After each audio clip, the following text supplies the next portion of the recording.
Records of the friendship between Koreans and Canadians date back to 1888, when the first Canadian missionary arrived on Korean soil. In the late 19th to early 20th century, around 200 Canadian missionaries came to Korea and dedicated themselves to promoting Korean people's education, health, and liberty. My name is Dean Schofield. My grandfather, Dr. Frank Schofield, was known as the 34th Patriot in the Korean independence movement against the Japanese Empire. He took photos of the March 1st independence protests and suppression of the independence movement by the Japanese police and military. His photographs and the information he smuggled out of the country played a vital role in raising awareness around the globe of the independence movement and the Korean people's strong aspirations for liberty. During the Korean War, approximately 27,000 Canadians fought as part of the United Nations force to protect liberty and democracy on the peninsula.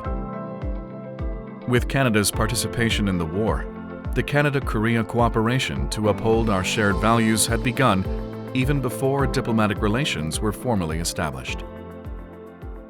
Dû au 50e anniversaire du progrès diplomatique de la Corée, j'aimerais vous féliciter, la Corée, pour l'accomplissement. Building on these special bonds and relationships, Korea and Canada officially established diplomatic relations in 1963. In 1965, the Korean Embassy in Canada was opened, and Canada opened its embassy in Korea in 1973. In 1981, Pierre Trudeau became the first Canadian Prime Minister to officially visit Korea. In 1993, Korea and Canada established a special partnership. In 1997, a large trade delegation of more than 400 business people and heads of provincial governments, led by Canadian Prime Minister Jean Chrétien, visited Korea. During the visit, more than 70 new contracts were signed, strengthening the foundation of the two countries' burgeoning economic cooperation. In 2014, Korea and Canada entered a strategic partnership based on deep-rooted friendship, shared values, and common interests. In 2015, the Canada-Korea Free Trade Agreement, CKFTA, came into effect, followed by the Science, Technology, and Innovation Cooperation Agreement, ST&I. Since the FTA, bilateral trade continues to increase and reached US $13.1 billion in 2021, the highest ever since bilateral trade began. As of 2021, Korea is Canada's seventh largest export destination, with Korea exporting US $6.7 billion to Canada, and Canada exporting US $6.4 billion to Korea. The bilateral investment has also expanded, particularly in emerging technologies and future industries such as AI, electric vehicles, and clean energy.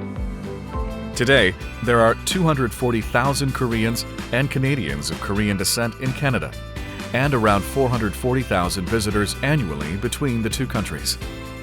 People-to-people exchanges are especially dynamic among young people.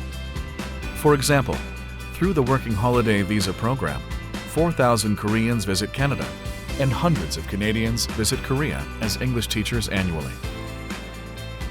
Korean and Canadian people's interest in each other's cultures keeps growing, especially in pop culture. Parts of the popular K-drama Goblin were filmed in Quebec City, spotlighting Canada as a new tourist attraction. Canadian sitcom Kim's Convenience, depicting a Korean-Canadian family, was a huge success in both countries. Hi, my name is Jin Yoon. 내 이름은 윤진희입니다.